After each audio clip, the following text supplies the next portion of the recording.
ponido hermono sirikal otimne to bende nyakoro mga jwang tie migawo ma sirikal beni bedo godo mar kata loso lwasi makare ne rawere wadhi e kaunti ma Siaya kapok waduogo gi twak makamano.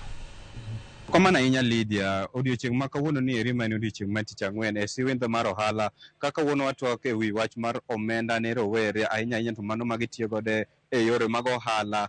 Maeri en topic nero mabiro e kinde maber ahinya ma bende dwe mokalo piny owacho kotelo kod jatend piny nyocha luorore e kauntis mopogore opogore pacho ka gichiwo omenda no ero mar bugo ohala mar rowere kata Nyota Fund.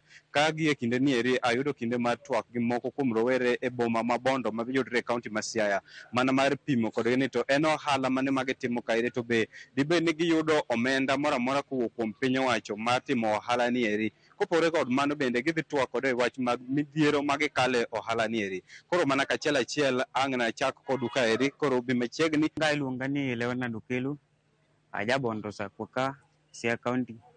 An kaka youth atimo ohala mar pidho gwen to ohanda ni nitiere changamoto moko masekale kaka pesa manyalo medo go stock mag nyiewo gwen gi. To aneno ka sirikal osekelo pesa moko miolo yudhe to an natemo login mondo ayud pesa gi to mara no kochopo through. Koro akwaya sirikal kendo kanyalo kelo yo moro machielo mayot ma ki apply to nyalo yudo pesa ni mondo amed go stock obed maduong'. Gisani stock man go pod tin to agombo mondo ayud sir kuom jomoko mopogore opogore mondo konya amed stock ni. Mopogore gi mano be apuro nyaka alot to alod ni kaka maintain gi en mana ni ayudo pesa kuom maseuso te mamedo go stock.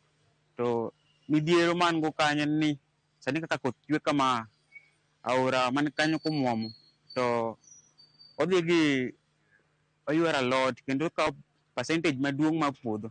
Koro yudo ka adong' gi percentage matin mok nyal konya mondo mi amed stock. Koro akwayo sirikal ni mondo losna aora moro nitiere Abom sub location, nitiere daraja moro kanyo mokethre.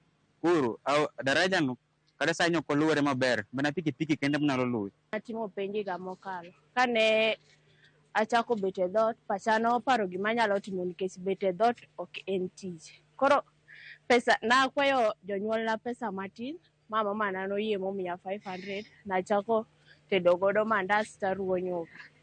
Koro asebedo katimo kamano antie gi customer maber kendo chunya gombo ni chieng' moro abed kata gotel maduong' ma ji nyalo biro chiemo. Koro akwayo nikech wawinjo ni nitie pesa ma ji yudo online kata president marwa Dr. William Ruto nyocha nitiere Bondo. Ne nitiere Bondo. Koro nawakwayo mondo pesa gi wayud gi individually mok ni ka ji odhi as a group eka giyudo pesa gi. in challenges mag mikale ohandi ni eri tere kaka i manage mondo yawa kama. Challenges makale mokwongo en capital mara pod aneno notin kabisa. Aeto gi kama wanyalo loke ohala. Akwayo ni government kata e Bondo kae giyier kamoro mondo gigernwa ma wawach ni kaka affordable housing ji nyalo chulo gi pesa matin. Koro wambe kinyalo gernwa kar ohala Bondo kae ma ng'ato ka ng'ato nyalo bet ni nitie pesa ma ichulo then iuso kanyo peacefully mondo yore kwe Bondo sirikal bende olosnwa nikech adier yudo ni nitie kaka mama mboga ionge kod kwe chunyi gombo mondo ilok ohala kata nyaka gimoro saa 2 otieno lakini ka lure gi weche arita chuni ni mondo idoge ot kata saa 12 ka piny pok oyuso. To weche mag arita gi be biro nikech yudhewa onge tich. Be funds go mondo mi iyudgi nyaka ulos group moro kata kaka SACCOS gi nyaka ibede mondo mi iyud funds go.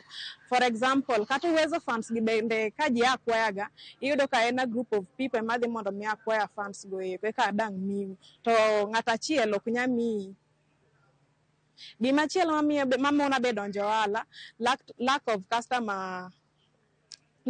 customer trust. Iyudo ni customer samoro ok trust as in kitimo business online kae.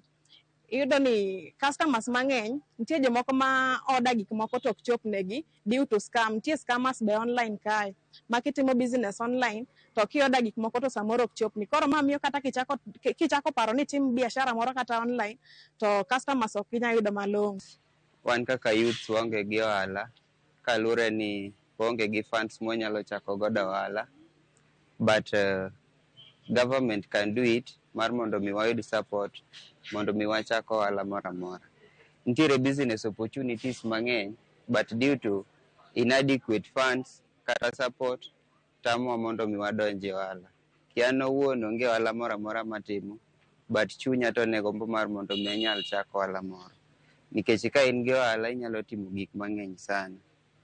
Then mondo mi ohala obed maber, oningo ng'iswa locations to gi gik madwarore mondo mi chako ohala e yo mowinjore. Erokamano ahinya Lydia, mana kaka iwinjono ero, mano e pach moko kuom rowere e boma ni ma Bondo e wach mar ohala ma gisebedo ka gitimo, ka moko kuom gi ywago nok mar omenda mar chako ohala kata ma idendo gi dho ngere ni capital. Koro moko kuom gi bende wacho ni arita ema bende osebedo ka thirogi kata mono gi donjo e ohala, ni mar gin kod luoro ni samoro ohandgi dek podho po nono ok giyudo arita makare e kinde ma gitimo ohala gi. Ka kwayo margi maduong' en mondo mi piny owacho oket alwora makare kendo alwora mamiyo mar timo ohala. Ka ok kamano, kionge penjo machielo to adwoke kachiel achiel nyaka e studio. Kowuok e kaunti ma Siaya, an Steve Biko. Erokamano Steve Biko.